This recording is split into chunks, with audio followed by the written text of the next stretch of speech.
3 टापू की खोज। विधा लोक कथा। भारत से लगे समुद्र में 500 से अधिक द्वीप हैं। सदियों से इनमें आदिवासी रहते आए हैं। इनकी जीवन शैली पाषाण युग के मनुष्य की तरह है। थोड़ी थोड़ी दूरी पर एक छोटा सा द्वीप और उसमें बसने वाले मुट्ठी भर लोग।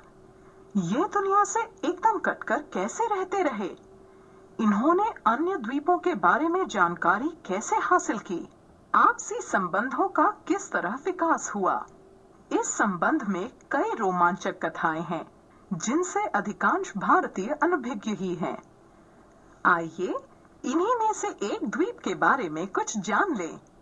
अंडमान निकोबार द्वीप समूह का एक छोटा किंतु अत्यंत खूबसूरत द्वीप है चावरा द्वीप।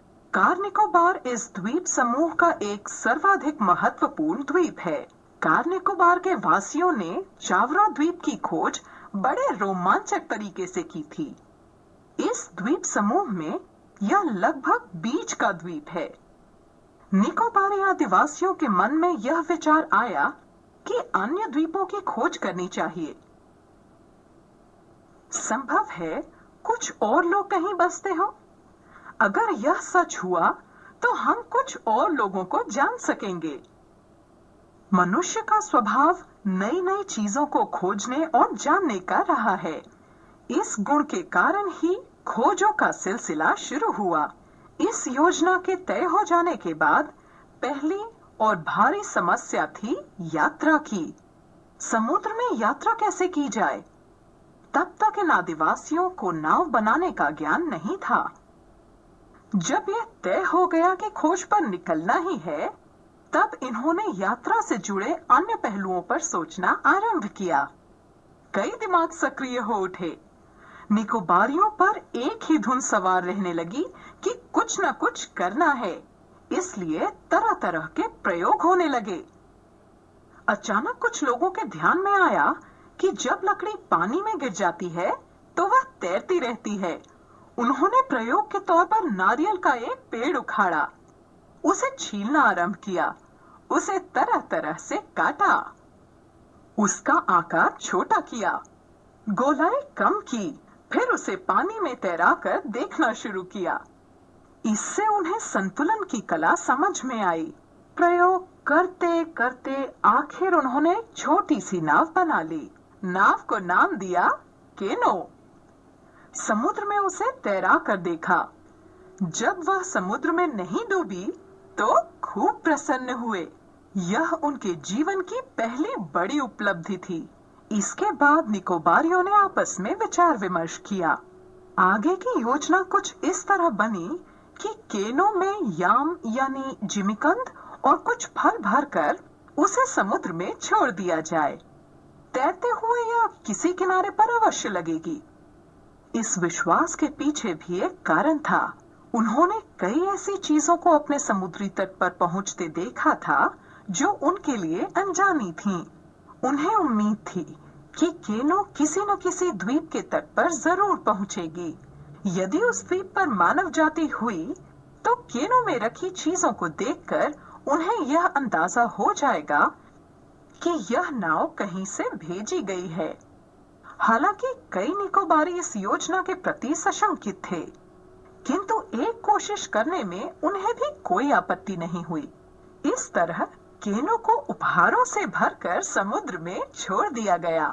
समुद्र में कई दिनों तक लहरों से जूझती हुई केनो निकट के एक द्वीप चावरा के तट पर जा लगी। चावरा द्वीप के निवासियों ने इस अद्भुत चीज केनो नाव को देखा और देखते देखते खबर सभी तक जा पहुंची। फिर क्या था, सभी इसे देखने के लिए एकत्रित हो गए। चावरा द्वीप के बुजुर्ग सचमुच उसी नतीजे पर पहुंचे जिसकी कल्पना निकोबारियों ने की थी। चावरा द्वीप के बुजुर्गों ने निष्कर्ष निकाला कि आसपास ही कहीं एक द्वीप या देश है जहां से ये अद्भुत वस्तु आई है। उन्होंने याम और फलों को उतारा और परीक्षण के रूप में चख कर देखा। जब इस ओर से पूरी तरह आश्वस्त हो गए कि वे हानिकारक नहीं है, तो उपहार सामग्री सब में वितरित कर दी गई। कहानी का दूसरा हिस्सा चावरा वासियों की वजह से आगे बढ़ता है। चावरा के लोगों में भी उतनी ही उत्सुकता पैदा हुई। वे भी उन अनाम लोगों के बारे में जानना चाहते थे जिन्होंने नाव का निर्माण कर सामग्री भेजी थी। चावरा वासियों के बीच यह तय हुआ कि सबसे पहले नाव को देखकर उसे बनाने की कला समझी जाए। सो उन्होंने उसे उलट पलट कर और पानी में तैरा कर देखा। तरकीब उनकी समझ में आ गई।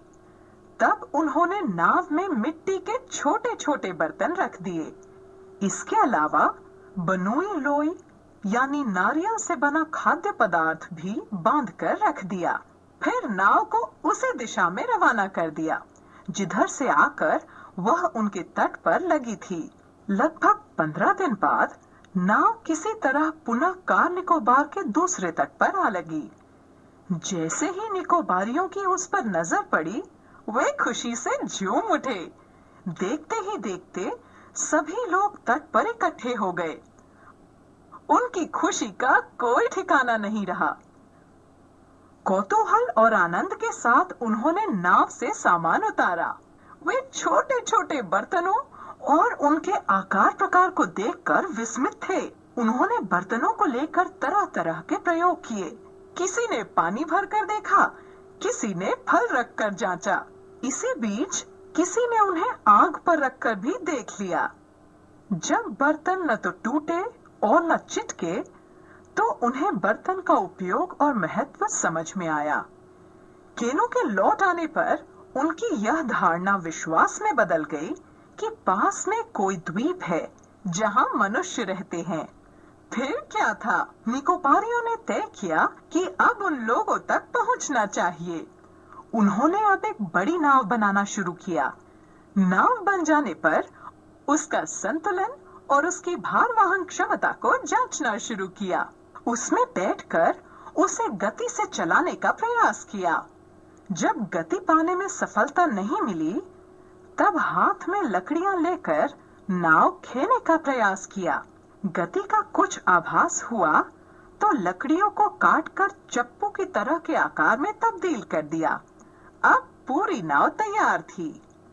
बस फिर क्या था, नाव में खाने का सामान, पीने के लिए पानी और कुछ फल आदि रखे। फिर इस नाकाफी तामझाम के साथ 8-10 लोग अनजाने द्वीप की यात्रा पर। उनके मन में हर पल भय, कौतूहल और आनंद की तरंगें हिलोरे ले रही थीं। साथ ही उनके आत्मविश्वास ने शरीर में नई ऊर्जा सी पैदा कर दी थी। वे सामान्य गति से कहीं अधिक गति से मंजिल की ओर बढ़ते रहे। यात्रा पर निकले कई दिन हो चुके थे। अभी और कितनी यात्रा शेष है, किसी को कोई अंदाजा नहीं था। इसलिए उन्होंने नाव को कुछ धीमी गति से खेने का निश्चय किया। उन्हें भय था कि कहीं मझधार में ही नाव खेने की शक्ति और क्षमता समाप्त न हो जाए। अचानक उन्हें एक द्वीप दिखाई देने लगा। वे खुशी से उछल पड़े। उन्होंने पूरी शक्ति के साथ केनू को खेना शुरू किया और अंततः चावरा के तट पर जा लगे। चावरावासी दौड़कर उनकी ओर आए और खुशी से तालियां बजाकर नाचते हुए उनका स्वागत करने लगे। निकोबारी उन्हें देखकर क्षण भर को हैरान हुए, मगर उसके बाद तो जैसे उनकी भी खुशी का कोई ठिकाना न रहा। उन्होंने पाया कि चावरा के लोगों का रंग रूप और आचार व्यवहार ठीक उन्हीं की तरह है। भाषा में थोड़ा परिवर्तन जरूर लगा, फिर भी वे बेहद आनंदित हुए। कुछ दिन चावरा द्वीप में ही बिताने के बाद निकोबारियों ने वापस लौटने की इच्छा प्रकट की। चावरा वासियों ने उन्हें मिट्टी के बड़े बड़े 10 बर्तन उपहार में देकर विदा किया। उस दिन से आज तक दोनों द्वीपवासियों के बीच आत्मीय संबंध बने हुए हैं। तो बच्चों, आओ इस पाठ के लेखक के बारे में कुछ जानते हैं। इस पाठ के लेखक लीलाधर मंडलोई का जन्म 1954 को जन्माष्टमी के दिन छिंदवाड़ा के छोटे से गांव गुड़ी में हुआ। इन दिनों प्रसार भारती के महानिदेशक